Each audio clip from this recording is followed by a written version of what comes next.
You see, this is the way that we're coming at it a little bit differently. Essentially, if you write history in a particular way, you can indeed put European science and technology on a pedestal. And of course, that's what they've done. And the way that they do it is if you remove ancient Egypt from world history, and if you then replace that by some European foundation, you can make it look like European science is the alpha and the omega of all knowledge. And that's what they've actually done. But here's the thing. As we're finding out more and more about history, we're finding out that it's not just the political history that's been rewritten. It's also the scientific and intellectual history as well. And so with that, then, the game is now changing even here. So when it comes to, for example, the whole thing about human origins, a lot of people would start with Darwin and his theories of natural selection. We now know that there were Black scholars in the Middle Ages, and we can name one, Abu Uthman ibn al-Jahiz, and he's the guy that wrote the Book of the Glory of the Black Race. And that was a 9th century book that's been reprinted. But the same scholar has also written a book called the Book of Animals. And there are passages in the Book of Animals that reads just like the theory of natural selection. And because al-Jahiz is a Muslim, Muslim scholars have been running with that to say, see, Muslims invented the theory of evolution. Does that make sense? But you then read their books and they make it quite clear. al-Jahiz, an Arab intellectual of East African descent. That's how they describe him. You see? So the question now is, I'm now raising the question, if this is all true, why is Darwin in the science classes and not al-Jahiz? You see? And when we then bring in other African intellectual centers, the likes of Timbuktu, etc., etc., etc., again, it changes the game. So a lot of the scientific ideas associated with people like Galileo and Copernicus about the sun being the center of the universe and the planets orbiting it, there are Timbuktu manuscripts that say that. And those Timbuktu manuscripts are 150 years before Galileo and Copernicus. So these are the ways then that the scientific history of the world is being changed by African data. And what we're trying to do at the Black Secret is to show how, by changing what is taught in African history, it changes all the other disciplines. So science teaching can't now be the same. And in that way, we dethrone European science from being the alpha and the omega of all science, you see.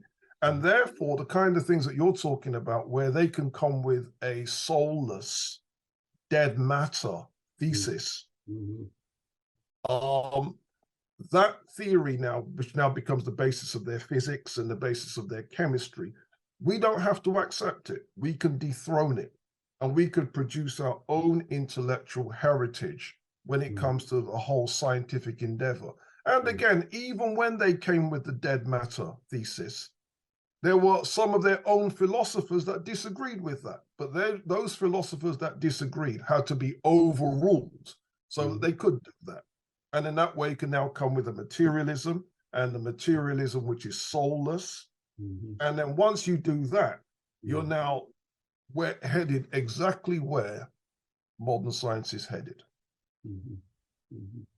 Yeah, you're 100% right, you know, and they've always sort of looked down on Africa as if from a pedestal, when it's been from a pedestal of ignorance. Like they said that we were animists because we thought that everything was animated by energy. Of course, Albert Einstein showed them, everything is animated. Everything has an energy base, and matter is just slow-moving energy. And of course, he did this in the late 19th century, when this is something what was always present in all African societies. The wind was a force. The water had dynamic energy. The earth had its own energy. All of these things, had energy. Not only did they have energy, but they had consciousness, in that you could speak to the wind, and you could speak to the water, and you could speak to the earth. But that has not been understood. That was called panpsychism. Which is like another word is, crazy people, they're panpsychism. What the heck could that be? When we believe in one God, whatever the one God was out there somewhere extraneous to everything else. And these people believe in panpsychism. Well, this is what, quantum physics has shown us, that there is panpsychism. There is consciousness in everything. So you go from energy and all of matter. Greetings, my name is Robin Walker. I'm also known as the Black History Man. I am perhaps best known for my 2006 book, When We Ruled. Based on this book, I'm launching a new online history course aimed at you, the adults. You could be a parent, you could be a teacher, a mechanic, cleaner, professionals, care workers, security guards, taxi drivers, kitchen workers, entrepreneurs, tech heads, lawyers, all of you. We want people from all over the world to be empowered by our content. We want you to gain mastery over your history and heritage. And you can do this by subscribing to our course. Click on the link to get this powerful, life-changing material. Consciousness and the way is open, shall we say, for us to reconstruct who we are as a people based on the historical facts and based on a systematic educational process, because then we can produce the paradigm that is needed to counter the paradigm of scientific materialism, which really is leading us to disaster. Crusade, and my whole thing very much is to work out ways of systematizing the data, so we can systematize the history teaching, but we can at the same time systematize the science teaching. Because if you then look at what we now know in terms of African science and technology, not just the stuff that the people in Kemet were doing, not just the stuff that people in Ghana, Mali, Songhai were doing, not just the stuff that people in Ethiopia were doing, the Swahilis. Are you familiar, sir, with, there's a gentleman in America, Professor Vincent Taraku Farrar, who has written a book called Pre-Colonial African Material Culture. Okay, let me explain his importance. Okay. In his book, he says, ancient Egypt, bun that. Songhai, bun that. Swahilis, bun that. His view is, forget all of that. We're going to deal with the Africa nobody else deals with. Strictly Central Africa, the West African coast. That's it. And his thing is, let's show what their technology was saying. Do you see?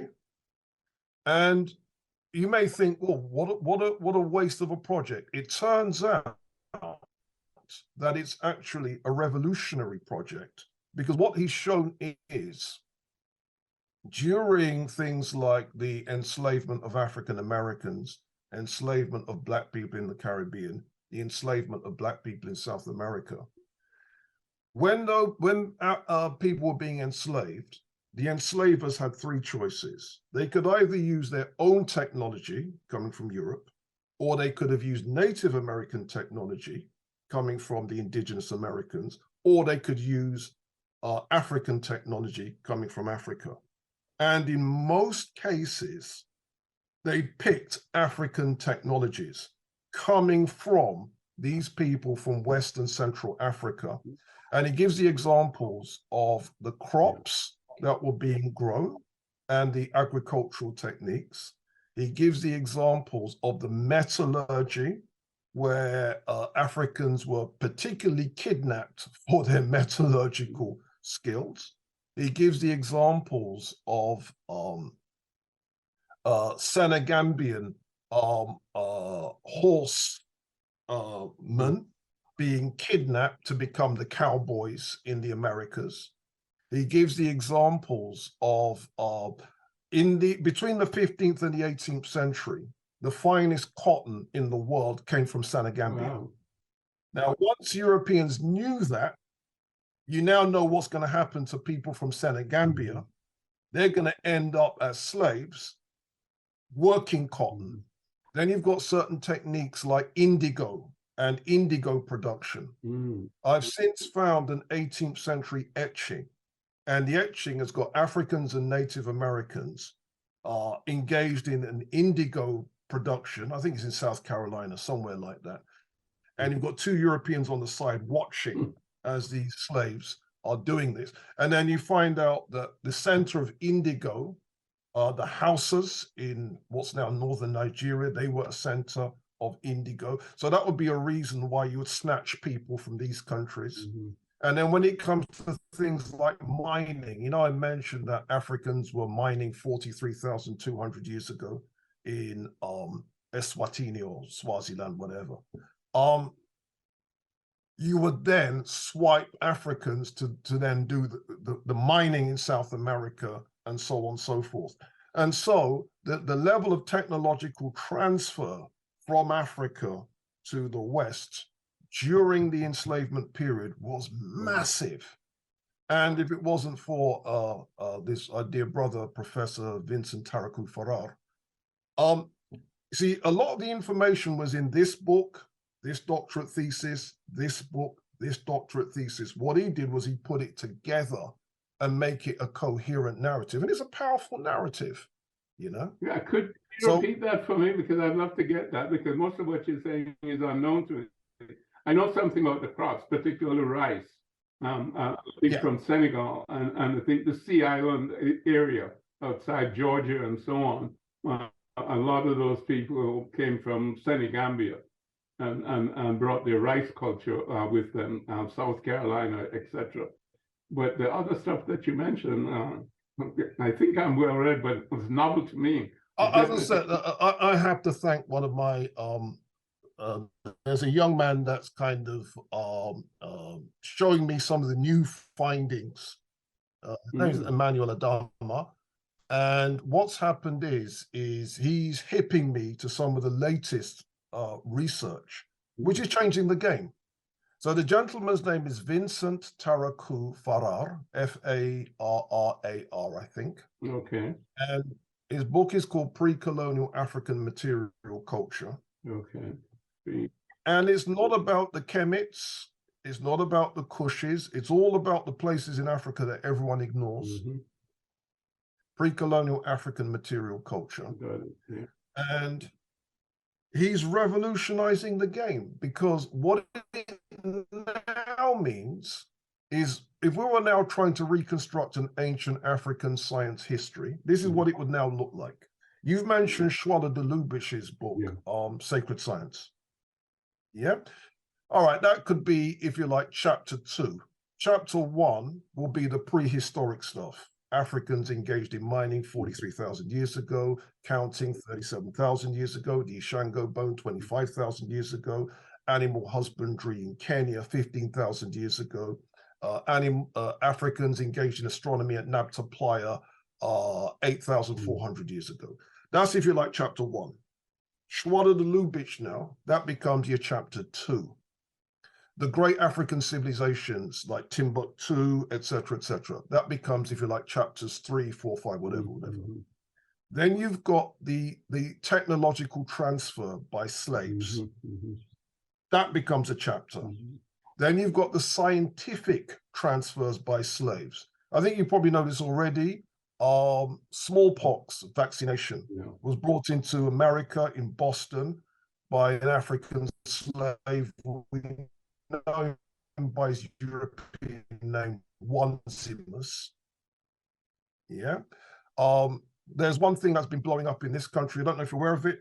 We now know that Jack Daniels whiskey wasn't Jack Daniels. It was a slave called Nathan Nearest Green. Yeah, you know. So we're starting to find out that a lot of things that we thought were European discoveries, it wasn't. It was Nathan Nearest Green, who was. The story went that Jack Daniels was taught by a guy called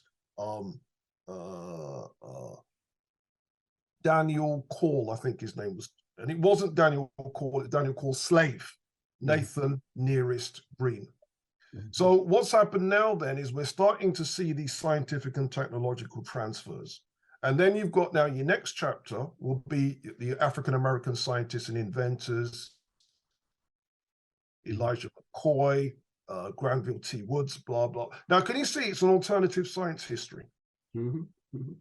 Absolutely, and you know that's so important because you know what comes to my mind is Carter G. Woodson, the miseducation of the Negro, and he said, you know, if the Negro is taught the same thing as his white, you know, oppressor, then you know if there's no back door, he'll find a back door and he'll build a back door to get into the house.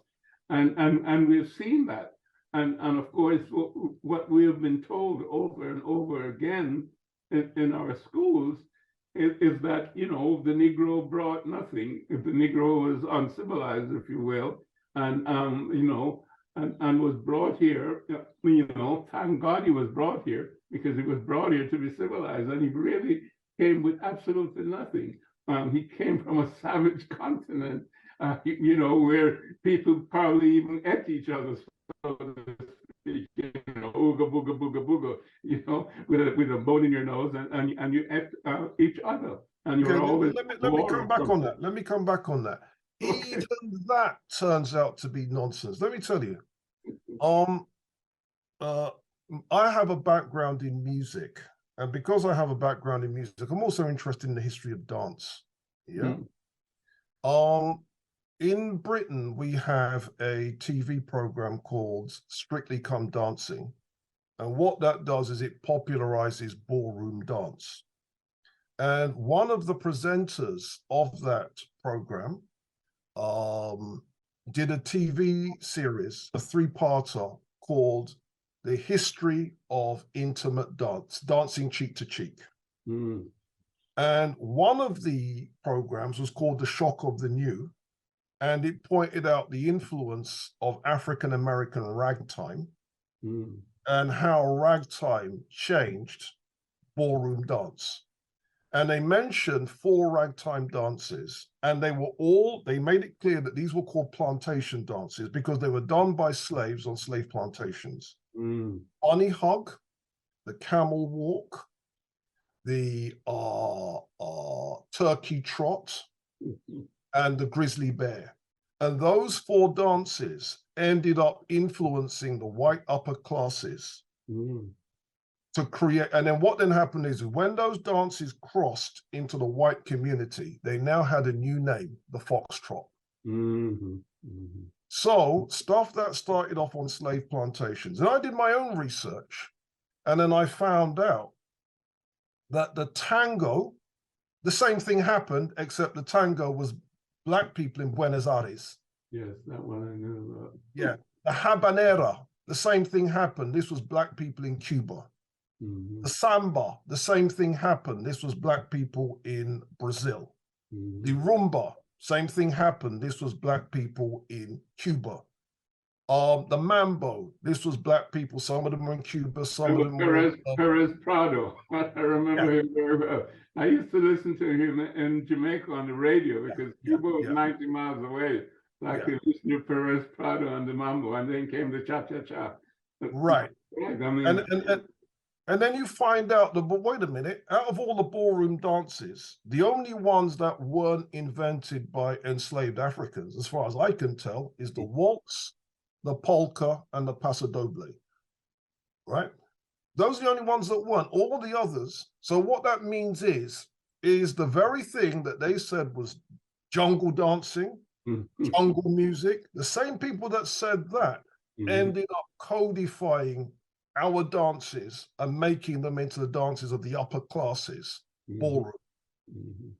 And this was enslaved Africans responsible. So even when they say bone through noses, blah, blah, blah, you realize it's all nonsense. Absolutely, absolutely. And you can trace so much of the creativity here, certainly here in America, to African Americans. You know, the blues and gospel and jazz, you know, coming out of all of that community music, if you will. You know, that we would perform, you know, Friday nights and Saturdays, you know, to enjoy ourselves. I mean, and the whole rhythmic basis of it, because, you know, we are rhythmic people. They're definitely not rhythmic people. You know, they may be harmonic, but they're not rhythmic. And all of those rhythmic things really, you know, come out of an African base.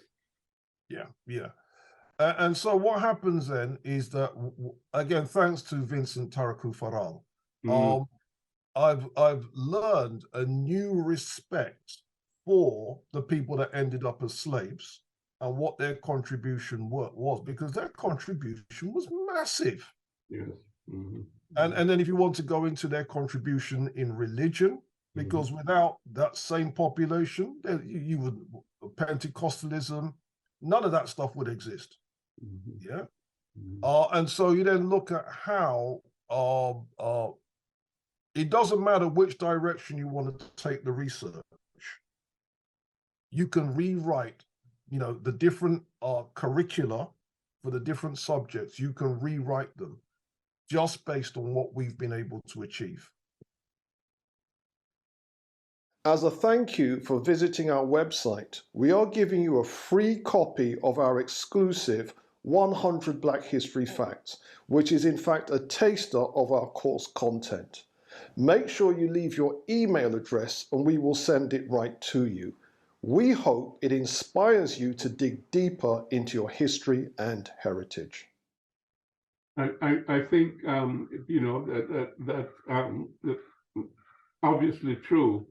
And it's also important because it leads back to a different way of looking at the universe, of accepting what is reality. Because I believe that as African people, we have always had an understanding of a spiritual reality and a physical reality, and that the two were not separate, that the two were intertwined. And if we go back and, you know, as we go forward, of course, we'll do this, you know, in deeper in terms of excavating the philosophy and the theology, certainly of Kemet.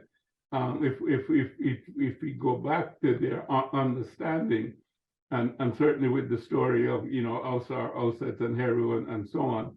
I mean, Auset is really Ausar is very much the spiritual component of who we are. And to resurrect Ausar means to bring that spiritual self, you know, to the fore. And that is what guides us as human beings. And you can see that, you know, all through, you know, African civilizations, you know, not just the Dogon per se, but you know, Ubuntu and so on is based on that, you know, you have the same spiritual essence that I have. And that's how I greet you, you know, because we are the same. You know, it's not just two separate individuals and I'm going to be nice to you. No, I'm going to be nice to you because we're really the same. And that's the difference between Ubuntu and, you know, treating me as I want to be treated. So that whole perspective, or I should say consciousness or perceptive ability, to be able to go beyond the five senses and understand a spiritual presence. That's always been in Africa, you know, and I think, you know, Sheikh Anta Diop and others have pointed to that. And that is really the basis of our unity. And that is something that has to be brought back to the fore, because one of our problems at the present time is our divisiveness, even in relationship to religion. As you know, the African continent is subject to so many religions, quotes, that started outside the continent, but also intrinsic religions. I mean, it's Islam. I'm not even sure what percentage of the continent, has Islam as a religion, maybe 60%, I'm not sure. And Christianity, of that, maybe the other 30%, if not more. And then, there are the indigenous religions here and there that some people still adhere to. So those tend to... Let me jump in a little bit there, sir. Can I jump in? Yeah, please, yes.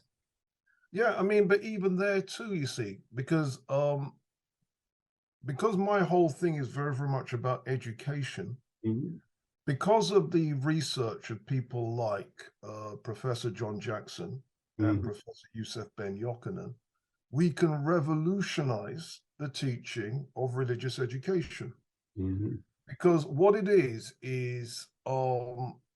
it is true that the Abrahamic religion started from outside Africa, but they contain so many elements from inside Africa. And what's more, we are important players in the history and evolution of those religions, so much so that we should claim it. Because what happens is, if we say, "Nah, bun that, they're from outside," you're giving away too much of our history to people that don't deserve it.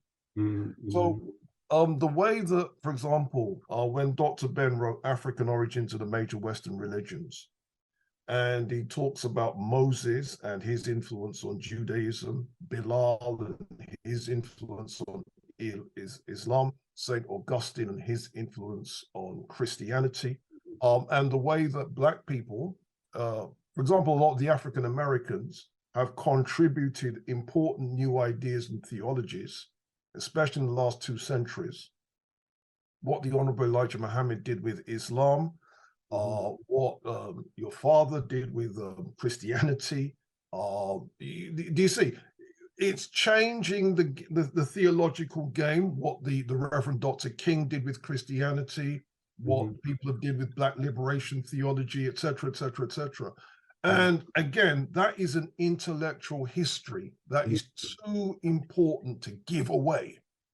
And what I propose is, when it comes to how we teach the next generation in terms of producing African-centered content, these are the approaches, I think, that would be a constructive way, that if we can teach young people that these religions, they may have come from outside, but they've got a whole heap of inside elements in them, and a whole heap of Black scholars and theologians and mystics and so on have contributed to them. You now have an intelligent basis to pick and choose, do you see?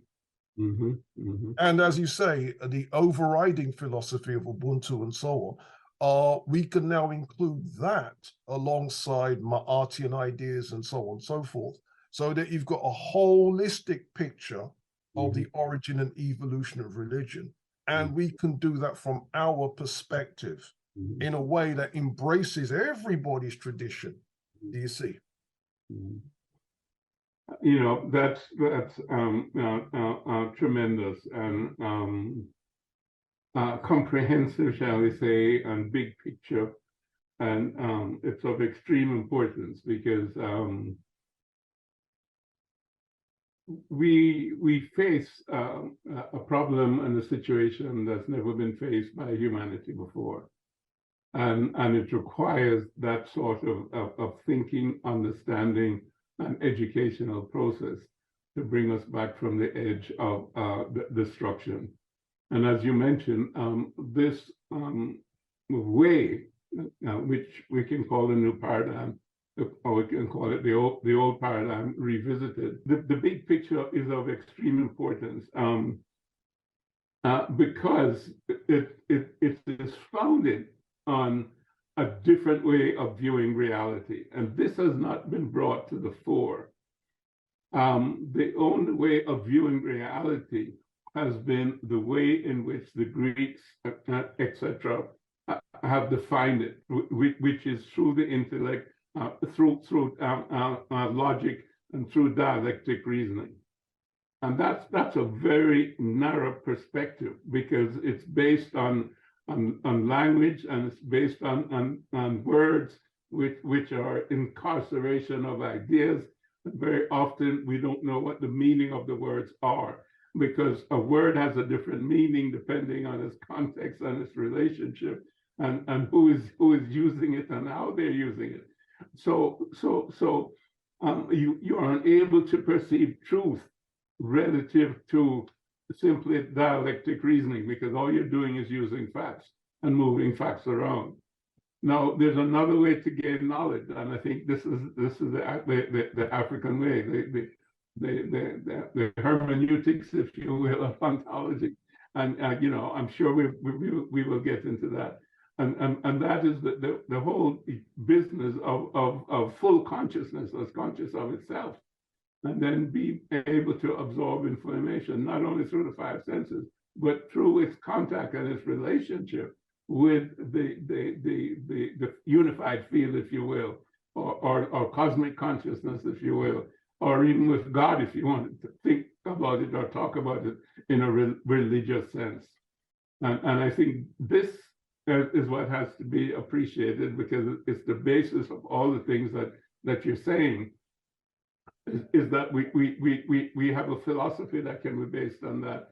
We have a theology that can be based on that. We have a science that can be based on that, as opposed to that which has been based on simply the understanding that comes from the facts related to the five senses.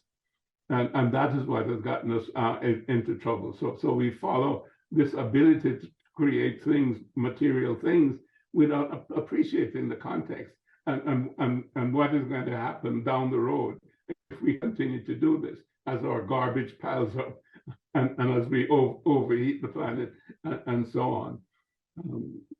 You know, there is a whole educational process, as you say, that has to be done. And hopefully we can explore that together as we go down the road. Yeah, I mean, let me say something about that. This is the reason why I'm very, very much about, if we can rescue the history, we can rescue the science history based on it. We can rescue the STEM history based on it.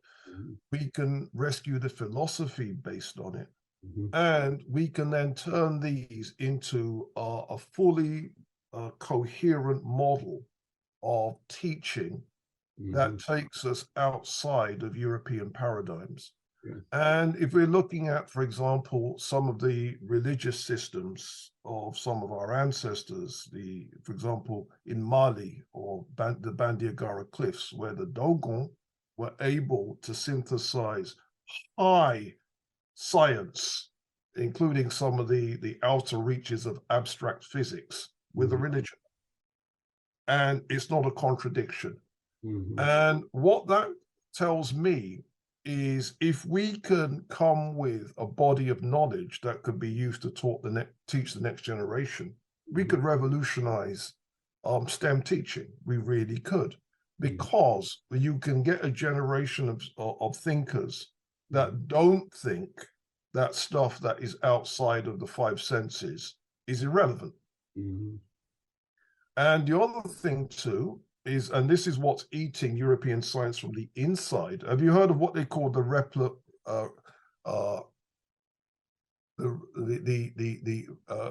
I think it's called the ability to replicate, the replication crisis? With AI. Not just with AI, with European science generally. Articles have come out in the last few years that it's not just psychology, it's not just economics, i.e. the soft sciences, it's also with the hard sciences, that something like 40 to 60% of experiments can't be replicated. Yes, yeah. And what happens is the techniques that scientists are using, people are calling it p-hacking, where you're trying to twist your experiment so that you get the 5% significance, and they've managed to jig the figures to get the 5% significance. Publish that, And then when other people try to replicate it, they've been unable to do it in between 40 to 60 cases. Science So for science sake, just writing a lot of papers and publishing a lot of things. Yeah. So if you've got a replication crisis in science, which is supposed to be based on the dead matter thesis, you really do have a problem. Yes. Yeah, well, you know, that's not surprising to me, because I think there's an end game here that we're seeing playing out. And it's playing out in science and technology, and it's playing out in government, and we see that in terms of politics. We're moving to a multipolar universe and so on, and it's playing out in terms of the cultural disorder that you see within, for example, the United States was at the forefront of this whole materialistic culture and environment, and it has nothing to hold it together. You know, the boys are over there, Trump is over there, and you know, DeSantis is over there, and so on and so forth. All you know, very negative influences, you know, fighting against each other. So there's nothing to hold it together. And this is where there's a necessity for what you're just talking about. And I certainly look forward to exploring these things with you in greater detail. And it's been a pleasure so far to get started. So thank you very much, sir. Great. See you next time, Robin. Okay, thank you very, very much. Hope you've enjoyed that. Definitely have.